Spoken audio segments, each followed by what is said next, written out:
News.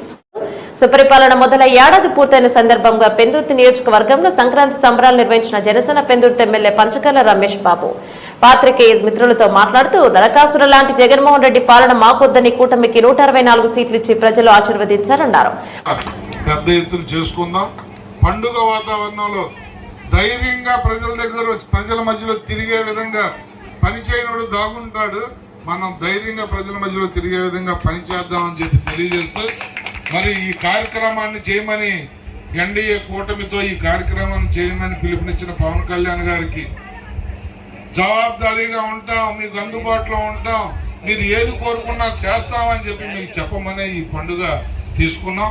దీన్ని ఇంత చక్కగా ఆర్గనైజ్ చేసిన మా ఆర్గనైజర్స్ అందరికీ పేర్లు వద్దు, చాలా మంది ఉంటారు.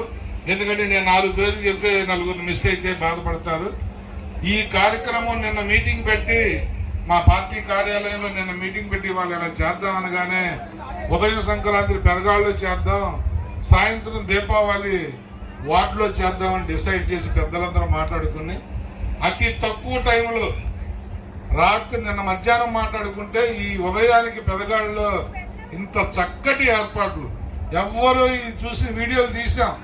ఎవ్వరు కూడా సంక్రాంతి అమ్మ మొగుళ్ళ చేసాం అనుకుంటారు. ఇది చూసి సంక్రాంతి కాదు, సంక్రాంతి కూడా మనందరం కలిపి ఇంత బాగా ఎప్పుడు చేసుకుని ఉన్నాం.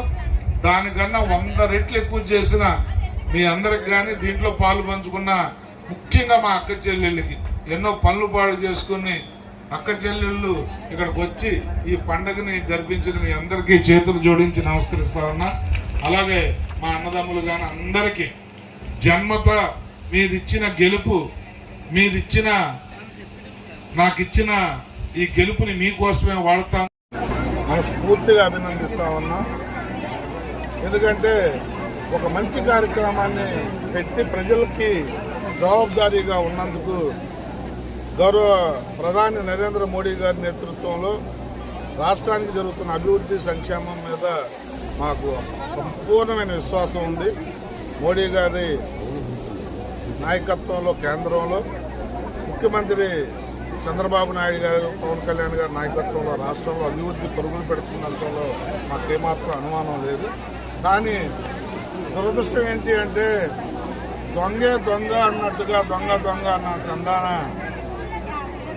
ఈరోజు వాళ్ళు కూడా వైసీపీ వాళ్ళు వెన్నుపోటు దినోత్సవం అనే కార్యక్రమం ఏదో చేస్తున్నారని విన్నాను. వెన్నుపోటుకి పేటెంట్ రైట్స్ జగన్మోహన్ రెడ్డి. వెన్నుపోటు అంటే ఎలా ఉంటుందో కళ్ళకు కట్టినట్టు చూపించింది జగన్మోహన్ రెడ్డి.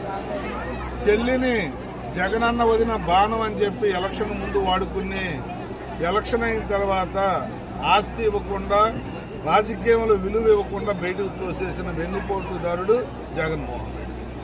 తల్లిని పార్టీ గౌరవ అధ్యక్షురాలని చెప్పి రాజశేఖర రెడ్డి గారి భార్య అని చెప్పి ఊరు వాడ పోస్టర్లు వేసి చేతికి ఒక బైబిల్ ఇచ్చి ఆ తల్లిని అన్ని చోట్ల తిప్పి ఎలక్షన్ చేసుకున్న తర్వాత ఆ తల్లిని గౌరవ అధ్యక్షురాలు తీసి ఇంటి నుంచి గెంటేసింది జగన్మోహన్ రెడ్డి.